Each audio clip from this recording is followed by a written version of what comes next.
Namaskar dosto, good evening friends. I am Dr. Sanjay Kalra, your friendly and familiar endocrinologist, and you are watching Dr. KK's Med Talks, Mondays with Dr. Sanjay Kalra. आज के हमारे non stop show का 902वां 902nd episode है. Let's have the headlines for today.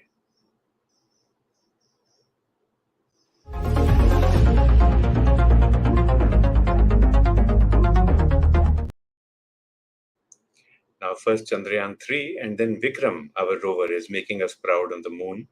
And ये जो खोज चल रही है, the discoveries that Vikram is making, these will help science and humanity. Not just India, everyone across the globe will benefit from these discoveries, directly or indirectly. Neeraj Chopra has made us proud again by winning the gold at the World Athletics Championships. 3 cheers for him. उन्होंने तिरंगा लहराया वहाँ पे. And the B20 summit, that's Business 20 summit, just concluded in New Delhi yesterday. This is a gathering of the 20 major countries of the world and also other countries as well. 55 countries were in attendance, and the aim was to raise the profile of business, make it more equitable, make it more sustainable, and to help develop humanity.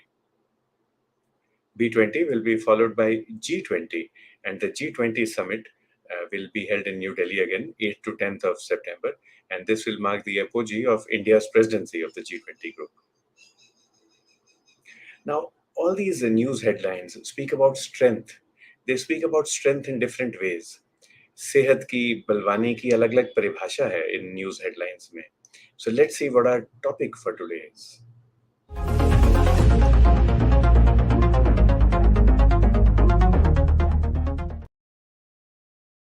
और बलवानी पहलवानी की जब बात करें तो hormones की क्यों ना करें. So our topic for today is which hormone is the strongest. Now there was this book called Animal Farm by George Orwell. Animal Farm में एक कमेंडमेंट थी, all animals are equal. मगर जब तक वो कहानी खत्म हुई तब तक हो गया कि all animals are equal but some are more equal than others. All animals are equal but some are more equal than others. और ऐसे ही हार्मोन्स की जब बात करते हैं तो हार्मोन्स केमिकल्स हैं हमारी बॉडी में जो एग्जिस्ट करते हैं, हमारी सेहत बनाते हैं. They help us survive, they help us grow. Let's see which one is the strongest. To discuss this, we need an expert, and we have an expert who is full of hormones and hormonal health. Warm welcome to Dr. Atul Dhingra. Thank you, sir. Namaskar. It's a pleasure to be here on this KK Med Talk. It's always fun to be with Dr. Kalra. He makes learning fun for all of us, and like you all, I'll be also be learning from him today. Thank you, Dr. Atul, for joining us. And before you joined, we were introducing you. Dr. Atul is full of hormones and full of knowledge about hormones. तो पहला सवाल आ रहा है audience से, क्या ये statement सही है? So ये हम अगले कुछ मिनट्स में जान लेंगे इसका answer. And warm good evening to Satinder Singh ji. Dr. Vipin Bhandula has joined in from Kangra. Dr. Rameshpal Singh Pawar has joined in from Saharanpur, Western UP. Nirmala Gupta Madam ji and Alpa Patel ji ko bhi good evening. तो हमारा topic है which hormone is the strongest. And like we were saying, in Animal Farm, first they said that all animals are equal. Then they said all animals are equal, but some are more equal than others. तो यही आप hormones के बारे में जानते हैं. Dr. Atul is an endocrinologist who works in Sri Ganganagar, Rajasthan, and he is a very popular and a very dynamic personality in the field of Indian and South Asian endocrinology. So, Dr. Atul, राज कामरा जी ने भी join किया है, तो पहला सवाल आ रहा है, hormones क्या होते हैं? What are hormones? So hormones ऐसे मैसेंजर्स हैं, केमिकल मैसेंजर्स जो हमारी बॉडी डायरेक्टली ब्लड के अंदर सिक्रीट करती है. नॉर्मली जो हमारे ऑर्गन्स हैं वो डिफरेंट टाइप के ऑर्गन्स होते हैं. यदि हम बात करें, कुछ एक्सोक्राइन ग्लैंड्स होते हैं, कुछ एंडोक्राइन ग्लैंड्स होते हैं. एक्सोक्राइन ग्लैंड्स मतलब वो ऐसे ग्लैंड्स जो कि अपने हार्मोन पहले एक डक्ट के अंदर सिक्रीट करते हैं और उनके थ्रू वो जो उनके केमिकल्स हैं वो एक्ट करते हैं. एंडोक्राइन ग्लैंड्स के अंदर ये डक्टलेस ग्लैंड होती हैं, इनमें कोई ग्लैंड्स, इनकी कोई डक्ट नहीं होती है, डायरेक्टली ब्लड में अपने केमिकल्स को सिक्रीट करते हैं और ये बहुत ही माइन्यूट क्वांटिटी में सिक्रीट होते हैं हमारे बॉडी में. इनको मेजर करना भी बहुत एक स्पेशल टेक्निक चाहिए होती है जिनसे हम इनको मेजर कर सकते हैं, और ये इतनी छोटी क्वांटिटी में भी बहुत सारे बदलाव हमारी बॉडी के अंदर लेके आते हैं। सो ऐसे ऐसे केमिकल्स जो बहुत माइन्यूट क्वांटिटी में डायरेक्टली ब्लड में सिक्रीट होते हैं और जो हमारी बॉडी के अंदर काफ़ी मेटाबॉलिक चेंजेस लेके आते हैं। ये जो हार्मोन्स हैं, they are the substances which are necessary for our survival. पहले तो हम जिएं, हम जिंदा रहें एज एन इंडिविजुअल, व्यक्ति के तौर पे भी, and as a species also भी हम जिंदा रहें।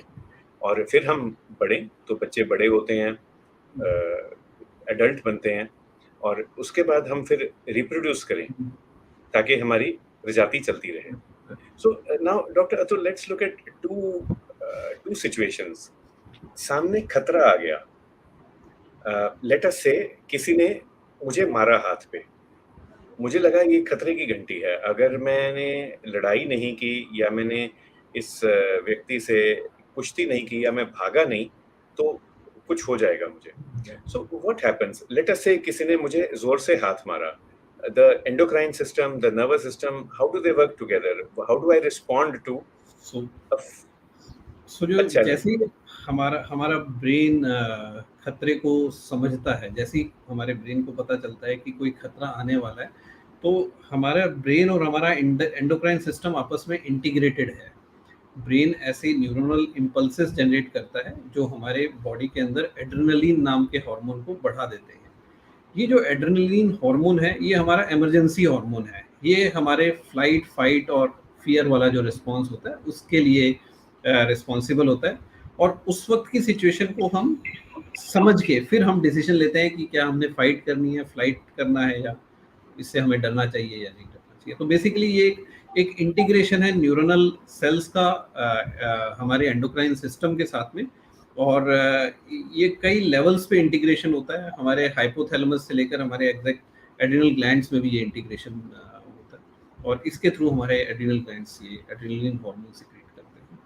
तो एक तो खतरा हो गया कि लेटेस्ट से सामने शेर आ गया हमारे, या किसी ने हमें टच किया, तो हमें डिसाइड करना है कि वो टच फ्रेंडली टच है, हम उसकी ओर हाथ बढ़ाएं, या वो फियरफुल या स्केरी टच है, हम उससे पीछे हटें या हम उससे लड़ाई करें। सपोजिंग और कोई खतरा आता है, लेटेस्ट से सडनली बहुत गर्मी हो गई, आप तो श्री गंगानगर में रहते हैं तो वहां तो 50-50 डिग्री पारा जाता है, तो बहुत गर्मी हो गई, या कोल्ड वेव आ गई, शीत लहर आ गई और -3 डिग्रीज हो गया टेम्परेचर, वो भी श्रीगंगानगर में होता है, एंड हम बाहर हैं, लेट अस से घर में नहीं है, कपड़े नहीं है ज्यादा या कम पहनने के लिए, so then this is also a kind of a challenge to survival. या What does the endocrine gland so do here? हाँ, सो यहाँ पे ये इंटीग्रेशन हमारा जो गर्मी का या जो सर्दी का जो थर्मो रेगुलेशन का जो सिस्टम है, वो हमारे हाइपोथैलेमस से स्टार्ट होता है। सो जो हाइपोथैलेमस है वो हमारे जो हमारा एंडोक्राइन सिस्टम है वो मल्टीपल लेवल्स पे इंटीग्रेट होता है। सबसे ऊपर का लेवल हाइपोथैलेमस, वो कुछ हार्मोन सिक्रीट करता है पिट्यूटरी के लिए। फिर पिट्यूटरी डिफरेंट ग्लैंड्स के लिए हार्मोन्स सिक्रीट करती है उनको कंट्रोल करने के लिए। तो जैसे ही हमारी बॉडी एबनॉर्मल टेम्परेचर्स में जाती है, बहुत ज़्यादा हाई या बहुत ज़्यादा लो टेम्परेचर्स में, तो हमारा हाइपोथैलेमस कुछ हार्मोन सिक्रीट करता है जिससे हमारा यदि हम बहुत गर्मी में हैं तो हमारा थर्स्ट का सेंटर भी एक्टिवेट होगा। हमारा थायराइड हार्मोन्स के सेंटर को थोड़ा सा नीचे लेके जाएगा ताकि हमारी बॉडी के थायराइड हार्मोन्स थोड़े से नीचे रहें, और बॉडी के थर्मो रेगुलेशन को वो चेंज करेंगे ताकि हमें पसीना ज़्यादा आने लग जाए जब हम ज़्यादा गर्मी में होंगे। और जब हम इसी तरह जब हम ज़्यादा सर्दी में होंगे तब हमारी बॉडी के अंदर जो चेंजेस होंगे उसमें हमारे थायराइड हार्मोन्स थोड़े से बढ़ने लगते हैं ताकि हम थोड़ा सा हमारा मेटाबॉलिज्म फास्ट रहे। हम अपने मेटाबॉलिज्म को बढ़ा लेते हैं ताकि हम ज़्यादा एनर्जी यूज़ करके हीट प्रोड्यूस कर सकें। इसीलिए आपने देखा होगा जब सर्दियों का मौसम होता है आप अपने आप ही ज़्यादा खाना शुरू कर देते हैं, आपको पता भी नहीं लगता कि आप अपने आप ही, आपके घर में भी वो खाना भी वैसे बनने लग जाता है, ज़्यादा घी वाला खाना होता है, आप वो खाते हैं और वो आप आराम से उसको डाइजेस्ट भी कर पाते हैं। लेकिन वही वैसा खाना यदि हम गर्मी में खाने लग जाएंगे तो हम उस 2 दिन में ही हमारा पेट खराब हो जाता है, हमें प्रॉब्लम्स होने लग जाती हैं। So this is what our endocrine system is doing. So now many things coming across from Dr. Dhingra's explanation. ये जो हॉर्मोन्स हैं या जो एंडोक्राइन सिस्टम है, ये हमें बाहर के खतरे से बचाता है। वो खतरा ये भी हो सकता है कि कोई शेर या कोई और जानवर आके हमें अटैक करे, कोई और व्यक्ति ह्यूमन बीइंग अटैक कर रहा हो हमें। ये खतरा टेम्परेचर का भी हो सकता है, इट कैन बी एनवायरमेंटल। और अभी डॉक्टर साहब ने बात की खाने की। So doctor Atul, there are so many challenges to human health. One of the challenges is food, too much of food, too little of food, the wrong food. So, what happens to the endocrine system in a healthy situation? Health में, supposing I am surrounded by lots and lots of chole bhature and murg malai tikka and what else, pakode and you know all the nice and tasty things. अब मुंह में पानी आ रहा है. So ये मुंह में पानी कहाँ से आया मेरे? बस ये चीज सोच के. And in a healthy situation, how will the endocrine system help me maintain my balance?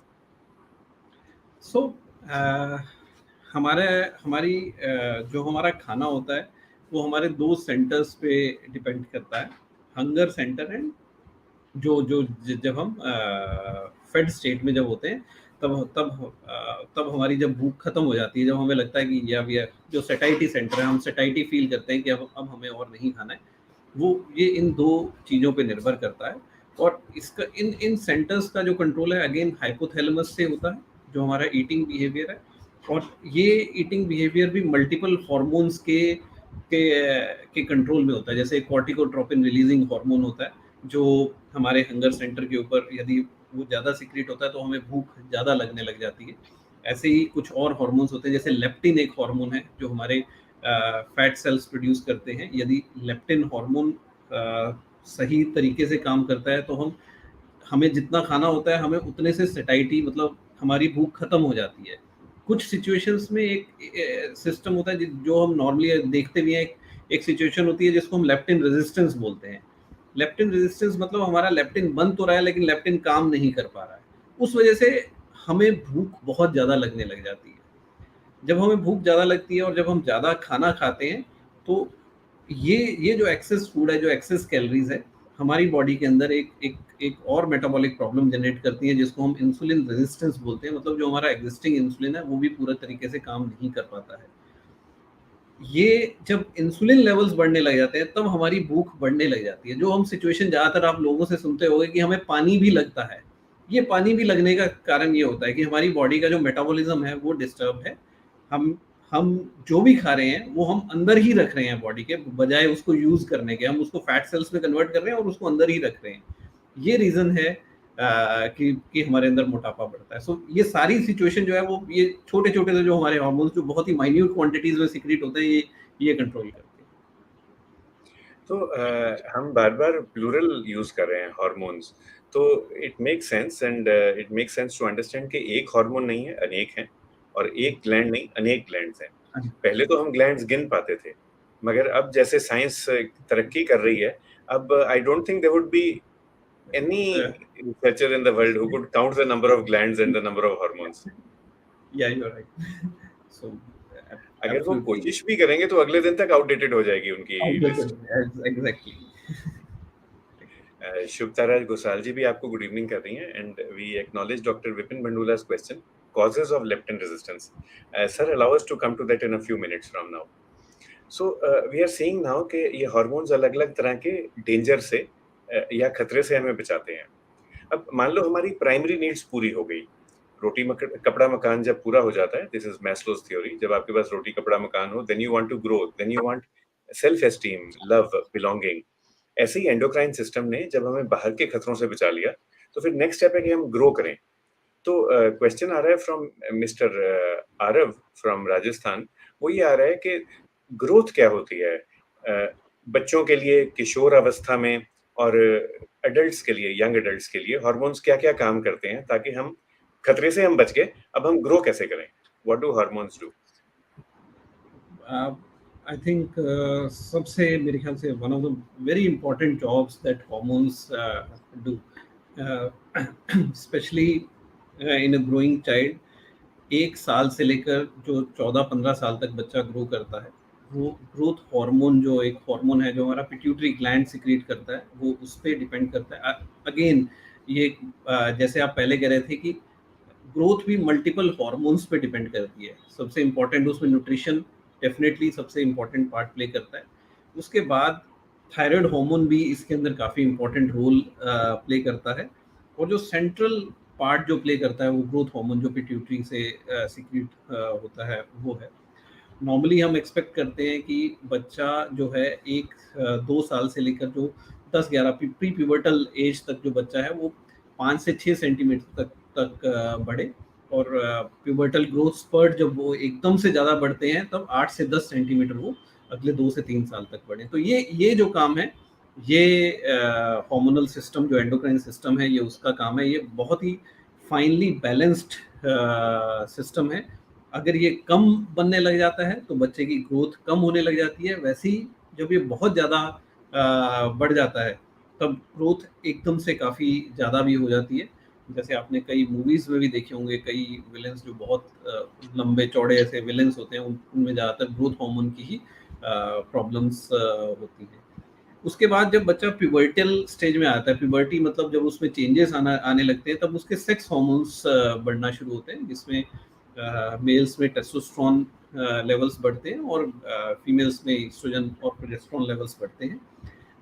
Testosterone levels बच्चे की एक्सटर्नल फीचर्स को चेंज करते हैं, जैसे फेस पे हेयर ग्रोथ होना शुरू हो जाता है, वॉइस चेंज होने लग जाता है, स्वेट का जो ऑर्डर है वो चेंज होने लग जाता है। फिर जो मेल्स में हेयर फॉल होता है वो भी टेस्टोस्टेरोन की ज़्यादातर टेस्टोस्टेरोन की वजह से होता है। ऐसी फीमेल्स में भी चेंजेस आते हैं, मेंस्ट्रुअल साइकिल्स जो हैं वो एस्टेब्लिश होती हैं और फिर उनको रेगुलर रखना भी सेक्स हार्मोन्स का ही काम है। So now, so many actions, so many uses of hormones, and रेखा बिठारा जी को भी वेलकम करते हैं। अब क्वेश्चन ये आ रहा है, क्वेश्चन तो हमारा था which hormone is the strongest? Are all hormones equal or are some more equal than others? तो इसका हम जवाब देना चाहेंगे in the next 20 to 30 minutes. इसके लिए now that we have understood कि hormones क्या-क्या करते हैं और कितना कुछ करते हैं बॉडी में, shall we try to classify hormones? We can classify hormones based upon their chemical structure. अगर डॉक्टर अतुल शेयर करें जो टॉप लेवल क्लासिफिकेशन है, and we can also classify according to the glands that they are coming from और the glands that they are और the organs that they are acting upon. So Dr. Atul, anything which makes it easy for us to understand the diversity of hormones? So सबसे पहले जैसे आपने कहा we will divide them into their chemical structure according to their chemical structures. So first is many of our hormones are proteins in nature, like thyroid hormones. So these are monoamines. Monoamines matlab these are single amino acids. Then we have multiple amino acids that make them a complete protein, like LH, FSH, TSH. All the pituitary hormones are longer proteins. LH, FSH, prolactin, TSH. Uh, these are protein hormones. Then we have some steroid hormones as well. Steroid hormones include cortisol. It include testosterone, estrogen, progesterone. So these have some steroidal ring in them, and these are classified as steroidal hormones. So insulin again is a protein hormone. So different hormones can be classified according to this. A simpler situation can be according to the gland that they are secreted. So we can enumerate this from head to toe. Pituitary, like we have been talking about, pituitary is the master endocrine gland, and it secretes uh, the various hormones that control different organ systems in our body: LH, FSH, prolactin, testosterone, and growth hormone. And the posterior pituitary is the organ that helps in regulation of water intake through vasopressin. Uh, then we have thyroid gland in the neck that secretes T3 and T4 hormones that helps in the regulation of body's metabolism. Then in stomach, classically, insulin is secreted from pancreas and glucagon again from the alpha cells of the pancreas. Then we also have some of the hormones that are secreted from the gut, like GLP-1 and glucagon, like peptide 1 and GIP hormones. These are again helpful in maintaining our metabolism, and probably these are the target hormones that are now being used for management of obesity. If we go further down, we have adrenal glands that secrete adrenaline and noradrenaline that are secreted from the adrenal medulla, and these are the hormones of flight response.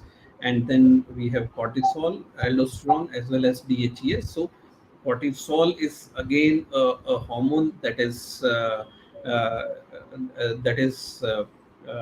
that helps in the regulation not only of metabolism, but again it's useful in emergency states. And aldosterone helps in maintaining the sodium and potassium metabolism of the body. And then the reproductive hormones include testosterone in males, and estrogen and progesterone in females. So good classification. Let's just repeat that.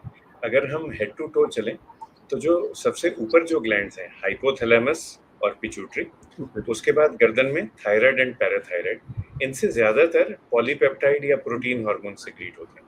There may be one और to exceptions, जैसे dopamine is secreted from the hypothalamus, that is an exception, but ज्यादातर proteins होंगे.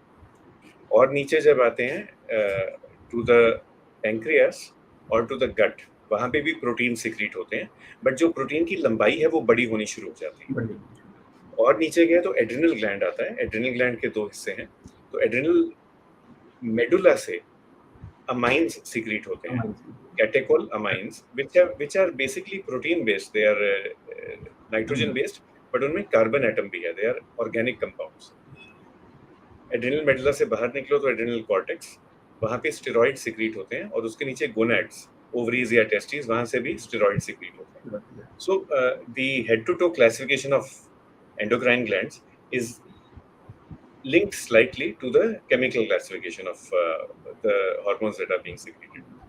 और भी glands हैं, prostaglandins हैं, hormones जिनको hormones का दर्जा दिया जाता है. They are secreted from virtually everywhere in the entire body. And अब ये हमें अब जब classification पता चल गई, now we can go on to answering our question. तो एक डॉक्टर भंडूला का सवाल मैं लेता हूँ. Causes of leptin resistance. Leptin is secreted from the adipose tissue. Leptin acts upon the hypothalamus. तो यदि लेप्टिन रेजिस्टेंस है वो हाइपोथैलेमस के लेवल पे होगा, हमारी सोच के लेवल पे होगा. It can be biological, it can be psychological, it can be psychosocial as well. Multiple things are there. तो बेसिकली हाइपोथैलेमस जवाब नहीं देता, ठीक. And that brings us to a question जो ललित कथुरिया साहब ने पूछा है.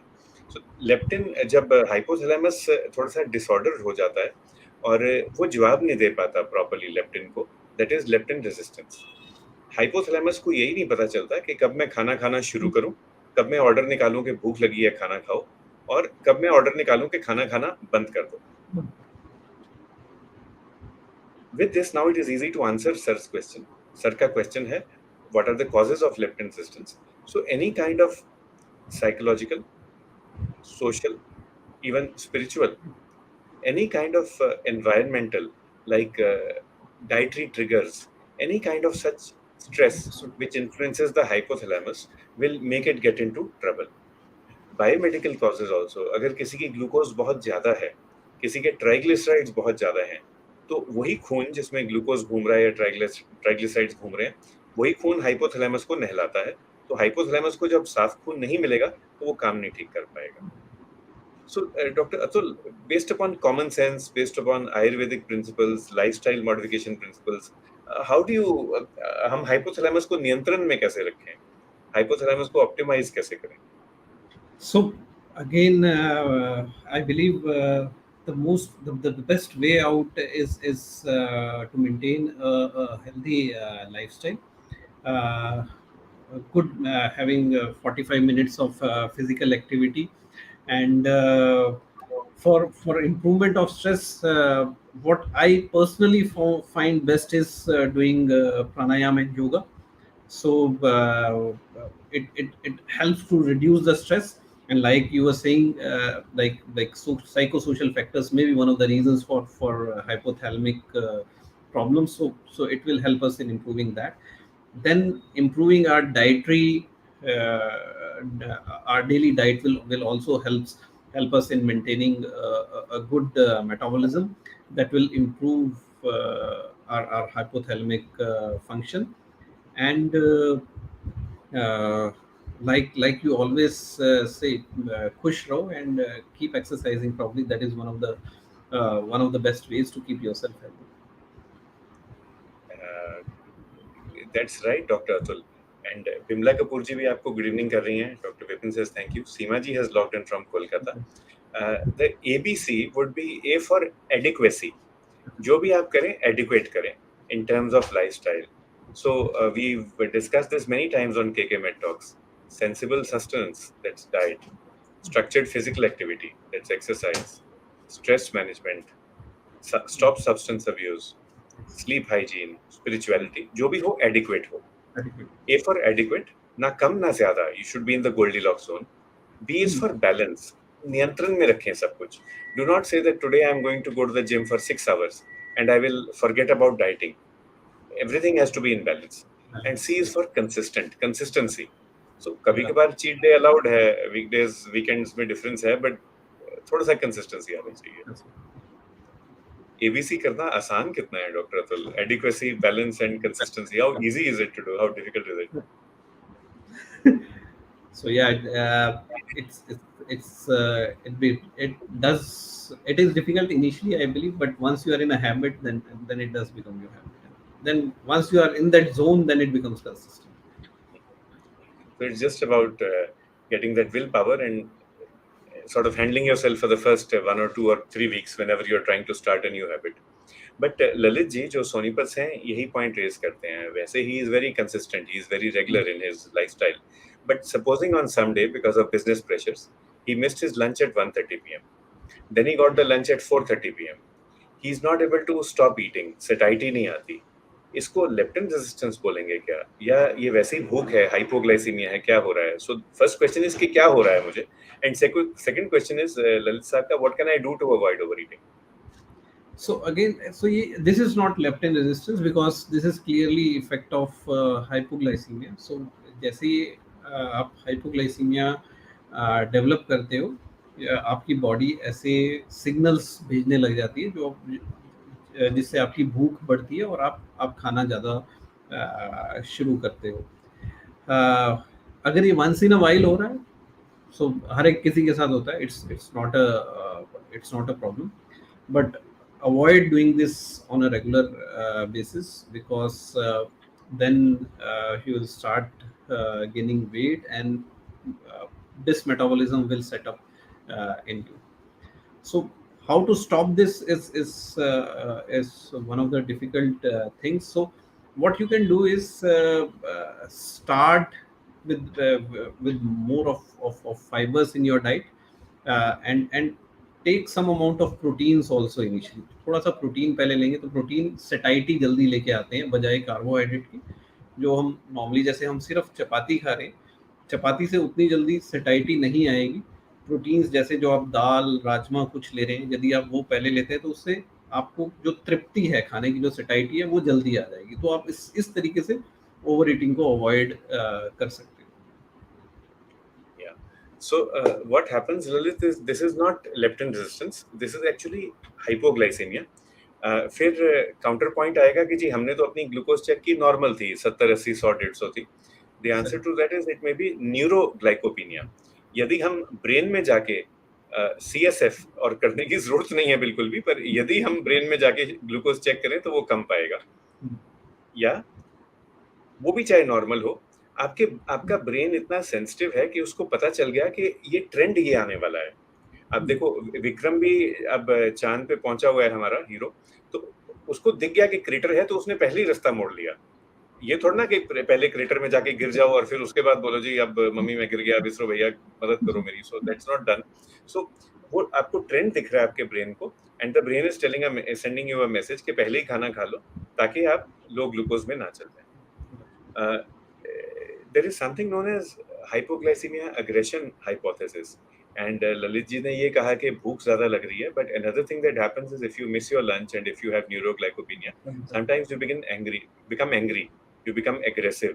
तो कोई टेम्पर लूज कर जाएगा,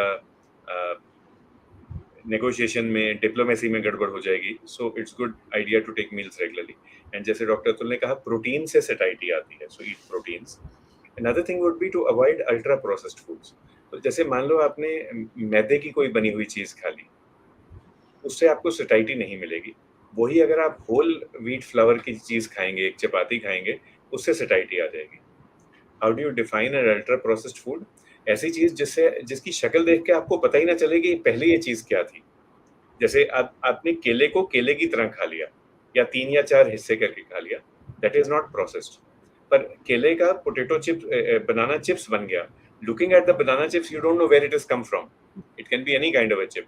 that is ultra processed. Biscuit बन गया, बिस्किट की शक्ल देख के you do not know where it is come from, what was it in its earlier life. That is ultra processed. तो वो चीजें अवॉइड करनी है. Other things Lalit is drink lot of fluid. पानी खूब पिए, लस्सी, छाछ. And eat lot of fibre which is salad. तो फर्स्ट फाइबर एंड फूड, या पहले प्रोटीन, प्रथम protein, which doctor said, these are the ways to improve satisfaction and prevent over eating. Sir, more greetings coming your way from Vedant Kulkarni ji, Rajendra Bhandari sahab, and also Dr. Ramesh Pal Singh Pawar sir पूछते हैं, sir, if I do yoga regularly, morning yoga, and I do exercise regularly, which are the good hormones that are secreted during exercise, which make us happy, or which dilate our vessels? So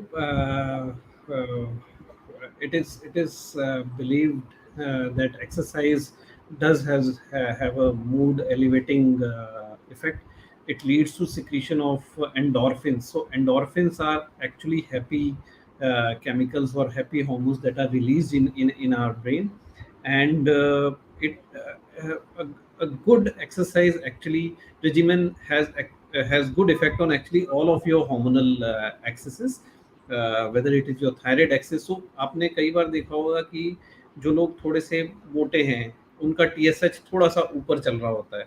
So ये again problem thyroid की नहीं थी, ये problem थी हमारी lack of physical activity की, जिस वजह से हमारी बॉडी ने हमारी हार्मोनल एक्सेस को बिगाड़ दिया. ऐसे ही जब हमारी फिजिकल एक्टिविटी कम होती है तो हमारे मेल्स के अंदर टेस्टोस्टेरोन लेवल्स भी कम होने लग जाते हैं. So actual effect is on all the hormonal systems. It is not just one hormone system, every gland. So a good healthy lifestyle actually affects all parts of your body. So as a whole, exercise helps you in improving your metabolism, not only your metabolism but your hormonal system as well. Okay. So if these are the good hormones that are being secreted during exercise, why don't all of us exercise? हम बहाने क्यों ढूंढते हैं? हम मतलब आम जनता बहाने क्यों ढूंढते हैं कि एक्सरसाइज नहीं करेंगे, जिम आज नहीं जाएंगे, कल जाएंगे? वो 45 मिनट्स थोड़े से द 45 मिनट्स ऑफ पेन. सो जो हमारी आदत नहीं है, बेसिकली द इनिशियल 45 डेज जब मसल मेमोरी नहीं बनी होती, तब मसल में जो फटीग आता है वो हमें पीछे करती है एक्सरसाइज करने से. But if you start doing it consistently, for example I remember I remember my father. So he has passed away 2 years back. So I remember he started exercising. जब से मेरे को याद है वो एक्सरसाइज करते थे. मतलब he used to play tennis daily, and I believe it was an exercise during his last days as well. He continued exercising till 1 month back of his death, and believe me, उनको उनकी जो condition थी, जब मैंने उनका x ray देखा था, I asked him how could you exercise with this. उन्होंने कहा मेरे को कुछ पता ही नहीं चल रहा था. I had a good functional capacity. I was doing, मतलब he was cycling 45 minutes a day.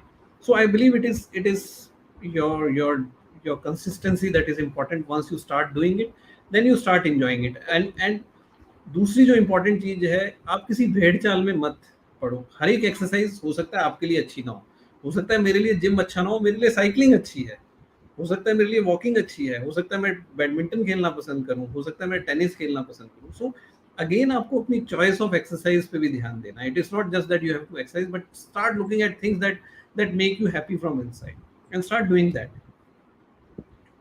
बस शुरुआत कठिन है, but once you do it, actually you get into the groove. And if you're able to find an exercise which suits you, which suits your body and your mind, your temperament, and if you're lucky enough to find a buddy, एक दोस्त जिसके साथ आप exercise कर सकें, तो वो social exercise भी हो जाती है साथ। सर, सीमा जी ने भी एक बेस्ट प्रैक्टिस शेयर की रेसिपी, चपाती में चने का आटा मिला के रोटी बनाए 1:1 ratio. So what do you think of that for That satiety? is a very excellent idea, I believe. And chane ka atta increases not only fibers but also reduces the glycemic excursions associated with the wheat. So it's और protein की मात्रा भी बढ़ जाती है चने के आटे की वजह से उसके अंदर. So ये बहुत ही अच्छा कॉम्बिनेशन है अगर if you can eat this. Diabetes और ओबेसिटी और मसल बिल्डिंग के लिए सभी के लिए फायदेमंद है ये।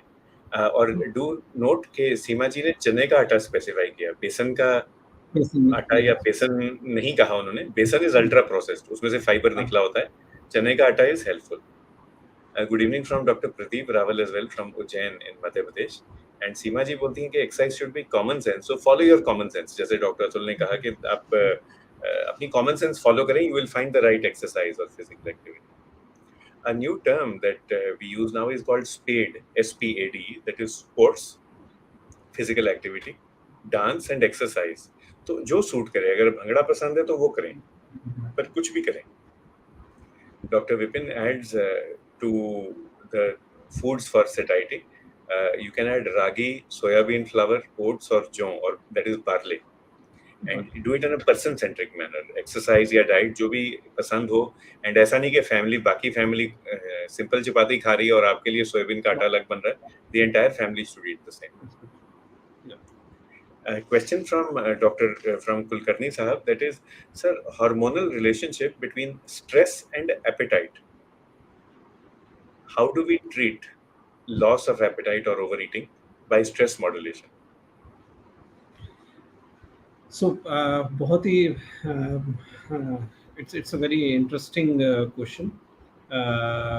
So there is actually an interaction of stress at the level of hypothalamus with the endocrine system. So once once a patient is in continuous stress, uh, this leads to alteration of hypothalamic functions. इस समय body के अंदर जैसे हम बोल रहे थे, जो कॉर्टिकोट्रोपिन रिलीजिंग हार्मोन होता है, सीआरएच जो हार्मोन है, वो इंक्रीज होने लग जाता है. So once it increases, this leads to an increased secretion of ACTH and which further leads to increased secretion of cortisol. So this cortisol hormone is associated with increased appetite in some of our patients. So again, stress modulation is important. कुछ situations में हमें medications का help लेना पड़ता है when we understand that the stress is significant in amount, and probably हमारे जो psychiatrist friend होते हैं वो those are the best persons to guide us for therapy in these patients. And again, like we were talking, managing different aspects of life, like healthy eating, good exercise regimen, good sleep hygiene, abstaining from substance abuse, all of these things helps us in improving stress as well as improving the hormonal milieu. पहले ये science को ये चीजें नहीं समझती, and we used to think कि ये मन गढ़ित कहानियां हैं। द रीजन इज कि ये जो हार्मोन्स मेजर करने का तरीका है, this is only 50 years old. और ये जो हार्मोन्स हैं जिनकी डॉक्टर तुल बात कर रहे हैं, जैसे सीआरएच है, ये बहुत छोटे छोटे और बहुत नाजुक हार्मोन्स हैं, इनको मेजर करना बहुत मुश्किल है। Now that we are able to measure them, monitor them, now we know that mind body medicine is a reality, it is not fiction. तो हमारा जो माइंड है, हमारा मन है, और जो हमारी बॉडी है, वो आपस में तालमेल में रहे तो दैट इज गुड हेल्थ, ये सेहत है। जब मन और शरीर आपस में तालमेल में ना रह पाए, that is poor health. And examples are of eating disorders are anorexia nervosa, bulimia nervosa, doctor Vipin Bhatula is sharing these, and these are actually hypothalamic diseases. They are not psychiatric, they are endocrine diseases. इनका endocrine etiology है और endocrine effect भी है. So you see it in terms of sarcopenia, loss of muscle mass, osteopenia, loss of bone mass and also amenorrhea. So ये सब endocrine diseases हैं। इनको manage करने के लिए आपको हाइपोथैलेमस को शांत करना पड़ेगा। Sometimes we do it with hormones, other times we do it with talking therapy or with psychotropic medication. Sir, coming back to our topic, एक तो ललित कुसरिया जी saying thank you कि वाकई जब लंच मिस होता है या लेट होता है तो एग्रेशन आ जाती है, एंड देन ही सेज उस एग्रेशन में टेस्टोस्टेरोन कभी-कभी छलांगे मारता है, you know, Lalit seems to be a young 30-year-old handsome boy, so छलांगे मारता है, so he says please come back to the topic which is the strongest hormone. अब इसका जवाब देने के लिए let's look eight 2 or 3 definitions of strong. एक तो ये है कि उस हार्मोन के बगैर जिंदगी नहीं रह सकती, जिंदगी चल ही नहीं पाएगी, तो यदि ऐसा है then that hormone is the strongest. दूसरा है वो वाला हार्मोन जो एक्चुअली आपको स्ट्रांग बनाए, बलवान बनाए, निर्बलता से, हाँ, निर्बलता से पहलवानी की तरफ ले जाए।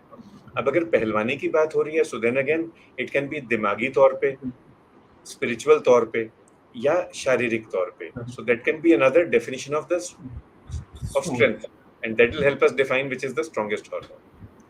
Third can be a hormone that is used for health. I mean, एक ऐसा हार्मोन जो आप यूज करें दुनिया में तो उससे दुनिया को फायदा हो, so वो भी स्ट्रॉन्ग कहलाएगा। So let's look at all these one by one. तो पहले डेफिशिएंसी की बात करते हैं। ऐसे कौन से हार्मोन्स हैं जिनकी डेफिशिएंसी से हमारी महज क्वालिटी ऑफ लाइफ कम होगी, और ऐसे कौन से हार्मोन्स हैं जिनकी डेफिशिएंसी से क्वांटिटी ऑफ लाइफ भी कम हो जाएगी, भी हम सर्वाइव नहीं कर पाएंगे for a long period of time. Maybe that will give us the answer to the question we've posed today. So, if we talk about just about quality of life, growth hormone deficiency, uh, sex hormone deficiency, and if we talk about so probably these are the two hormones I'll stop that where they'll just affect the quality of life. Quantity of life, probably all other hormones. Thyroid hormone will affect your quantity of life.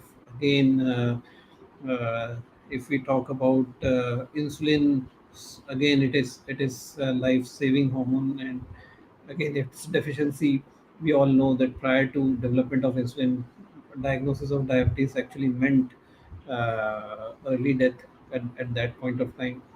And if we come to adrenal glands, again all the hormones are essential in that are secreted by adrenal gland. So all of these hormones are essential for life. तो यदि evolution ने या भगवान ने hormone बनाए तो वो essential तो है ही हैं। एंड डॉक्टर साहब ने बात की, if we classify as quality of life and quantity of life, it makes it easier to understand. Now let's go back to quantity of life. Supposing somebody runs out of insulin, उसके पास pancreas ही ना हो, how long can that person survive? पहले क्या होता था insulin आने से पहले? And on the other hand, let's take somebody with less cortisol. Cortisol नहीं बन रहा, तो एक कोला बियर सिंड्रोम होता है। So can that person survive as long as there is no stress? तो इन दो हार्मोन्स को लेते हैं, cortisol and insulin. So again, अगर हम इंसुलिन की बात करें, lack of insulin is practically a death sentence. So if we talk about the era where when a person was diagnosed with insulin deficiency and when insulin was not available, probably that person used to, so maximum they used to survive was for 1 year. Probably that also I am saying is on the higher side, depending upon the amount of insulin deficiency that the patient was having. उसके बाद if we talk about adrenal insufficiency, cortisol deficiency, again like you were saying, so cortisol is required during the time of stress. So that patient may have loss of appetite, that patient may have asthenia, weakness, but again this patient will be able to survive at least till the stress. If that patient is in an environment that does not pose an undue stress on the body, probably he'll be able to survive. So that means that insulin is a strong contender इस खिताब के लिए कि वो strongest hormone है, क्योंकि उसके बगैर तो जिंदगी नहीं चल सकती।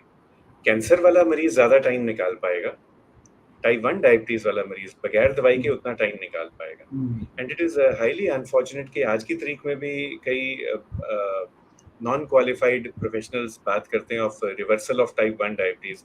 हमारे करनाल के एफएम रेडियो पे आ रहा होता है। अब दे यूज आयुर्वेद एंड से कि जी आयुर्वेद के साथ हम टाइप 1 डायबिटीज को रिवर्सल कर सकते हैं। गलती आयुर्वेद की नहीं है, गलती उसकी है जिसने एफएम पे मैसेज डाला। आयुर्वेद की किताब तो बहुत क्लियरली लिखती है मधुमेह के वो वात पित्त कफ में they give different types of classification प्रमेय के, and for the vat prame they very clearly say it is incurable because that time insulin was not available.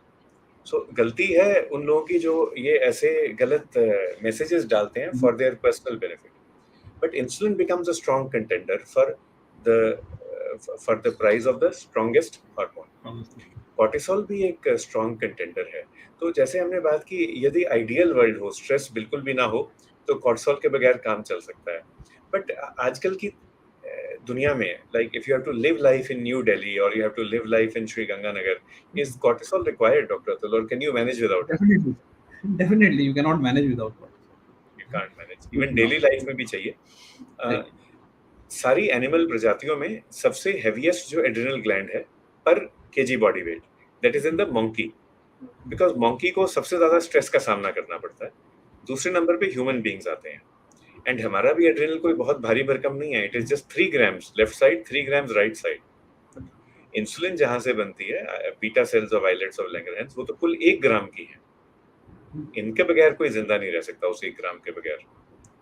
और जो कोआला बियर है, koala bear can not survive in captivity, वो reproduce भी नहीं करता जू में आके, क्योंकि उसके पास एड्रिनल ग्लैंड है ही नहीं। It is a vestigial gland, जैसे हमारा अपेंडिक्स है वैसे कोआला बियर का एड्रिनल ग्लैंड वेस्टिजियल है। Speaking of reproduction, sir supposing किसी के पास टेस्टोस्टेरोन ना हो, ईस्ट्रोजन ना हो, बिल्कुल भी ना हो, right from the very beginning, ovaries या टेस्टिस काम नहीं करते, what impact will that have on the individual, and what will it have on the human species? So again, both testosterone and estrogen are required for good sexual health. So if there is congenital or but there is deficiency of severe deficiency of testosterone and estrogen, reproductive excesses will be impaired, and these people will not be able to reproduce. Their sexual health will not be optimal, and as अगर हम society की at a large बात करें तो probably it is one of the things that have sustained our population. Probably our population will decline if we have very large epidemic of such deficiencies. तो testosterone और oestrogen भी strong contenders हैं for the post of the strongest hormone, but may be not at an individual level. Like if you had to ask an individual, do you want testosterone or cortisol or insulin, the answer would clearly be insulin. कि insulin चाहिए survival के लिए, उसके बाद cortisol की बात करेंगे, और उसके बाद फिर देखेंगे भी testosterone चाहिए कि नहीं चाहिए. Coming to a different tack, and ये ललित कथुरिया साहब ने ये पॉइंट रेज किया था, कौन से हार्मोन्स आपको बेकाबू कर सकते हैं? Which hormones can make you, आप अपना आपा खो बैठे फिजिकली या मेंटली? तो यदि ऐसे कोई हार्मोन्स हैं तो they also might be the strongest in the body.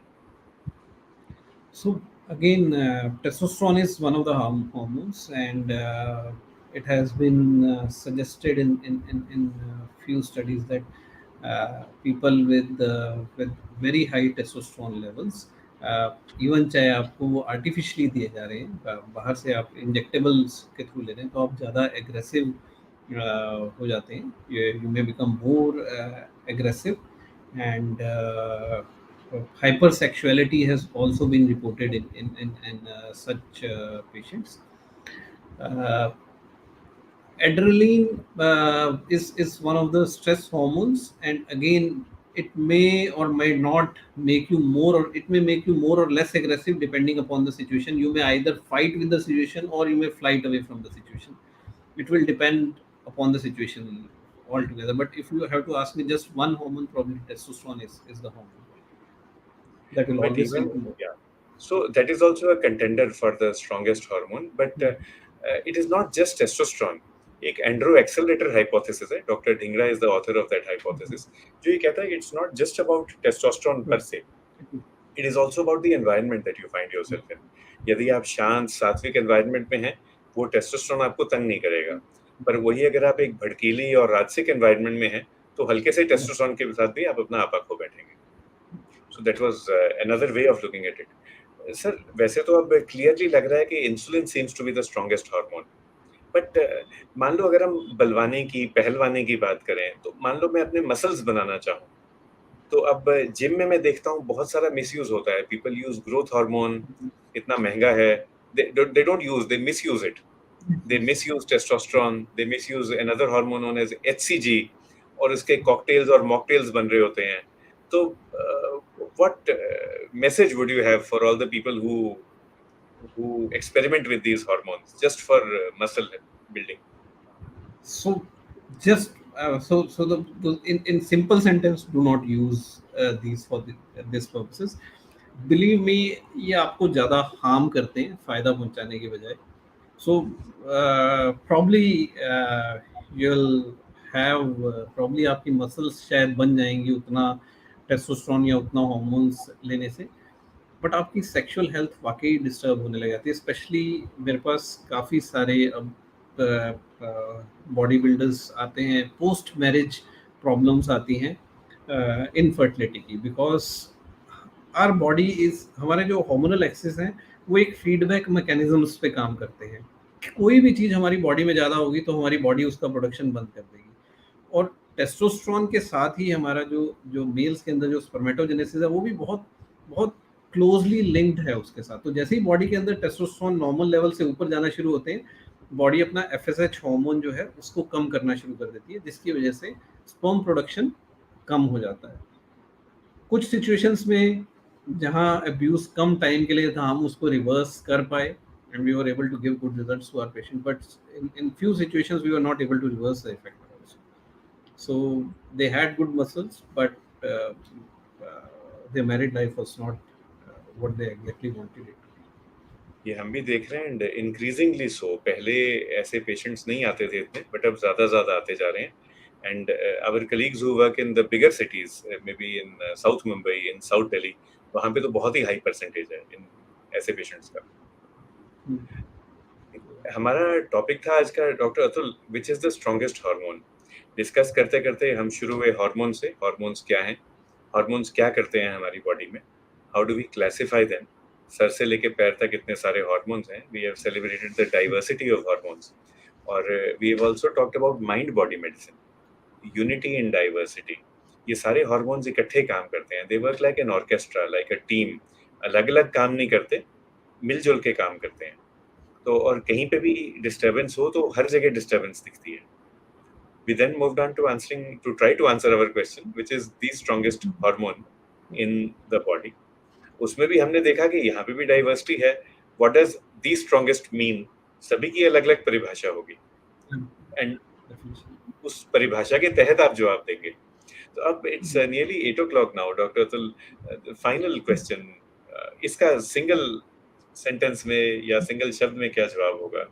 Which is the strongest hormone in the body?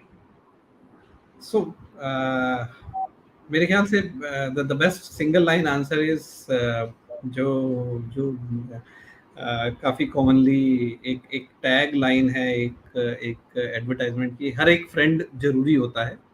इसी तरह से हर एक हार्मोन जरूरी है. अगेन जरूरी की परिभाषा अलग अलग समय पे अलग अलग है. इंडिविजुअल के लिए शायद इंसुलिन सबसे इम्पोर्टेंट है, सोसाइटी के लिए शायद टेस्टोस्टेरोन इम्पोर्टेंट है, कॉर्टिसोल भी इम्पोर्टेंट है. So single line with be हर एक फ्रेंड जरूरी होता है. हर एक फ्रेंड जरूरी होता है लाइफ के हर फेज पे. बच्चों को ग्रोथ हार्मोन चाहिए. For somebody who wants to have a baby, testosterone oestrogen चाहिए. बेबी को फीड कराना हो तो प्रोलैक्टिन चाहिए. उससे पहले डिलीवरी के लिए ऑक्सीटोसिन चाहिए. ओल्ड एज में विटामिन डी चाहिए to make sure that your bones and your muscles don't grow weak. So point well taken doctor Atul. हर एक फ्रेंड जरूरी होता है और हर एक हार्मोन भी जरूरी होता है. We also welcome Arvind Kumar ji and Vinayak Sharma ji. Today we've had a great discussion. We've talked about actually the entire endocrinology.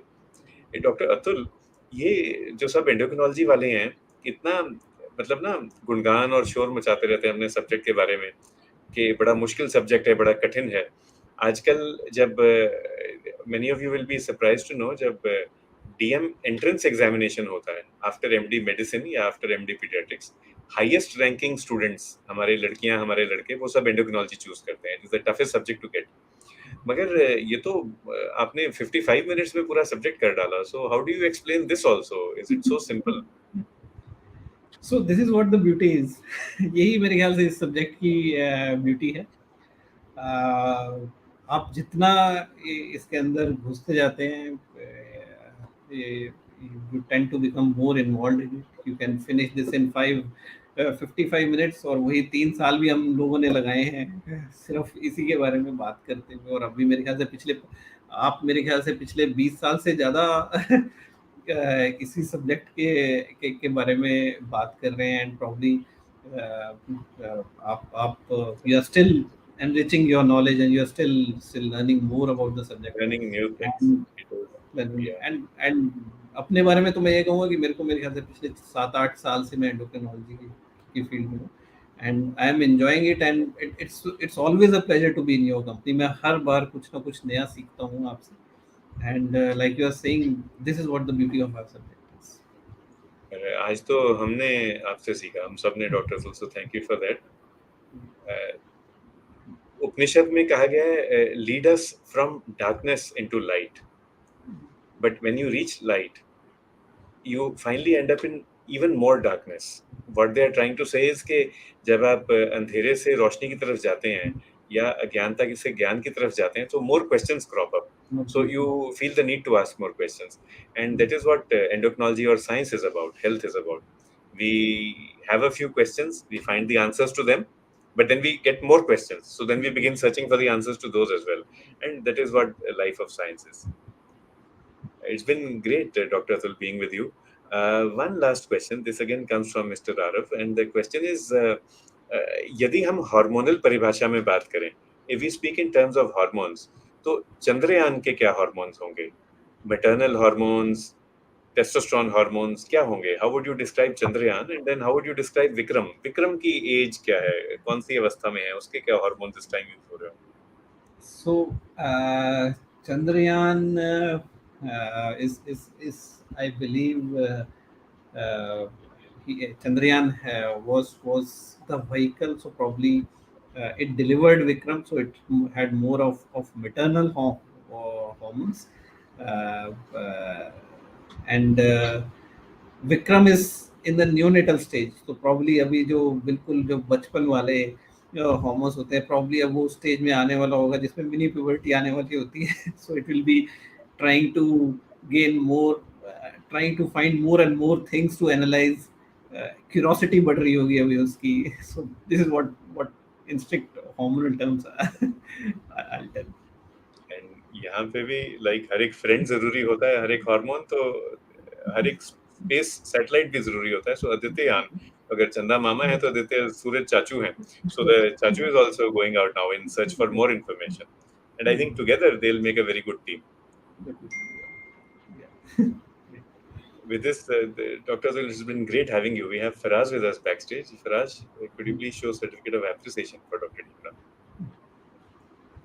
Thank you. Thank you. It's a pleasure to be here. It's always a pleasure. Yeah. The pleasure is mutual, Dr. Sir. Any comments before we close for today? So I believe this is my third show on KK Med Talk, and it always have been enriching. It's fun. It's a great way to learn about the subject, and the topics that we talk about are different from what we routinely talk. So it's always a pleasure to be here. Thank you so much. KK Med Talks का aim ही यही है कि we make learning fun and we learn more about health, and through that we are able to make ourselves healthier and happier. मैं आपके साथ हर सोमवार और वीरवार होता हूँ, एंड जैसे कि आपने देखा, हमने हाल ही में 900 एपिसोड्स क्रॉस की. We are at 902 today, and now we are looking forward to 1000. जैसे अब हमारे आदित्ययान लॉन्च होंगे तो हम भी 1000 की तरफ चल रहे हैं. अकेले हम नहीं चल सकते. We need everybody. We need everybody to be with us. So do keep on logging in to KK Med Talks. Popularize the show amongst your friends and colleagues. And once again, shukriya, dhanyavad, meherbani, and jai hind. Jai Hind. Jai Hind.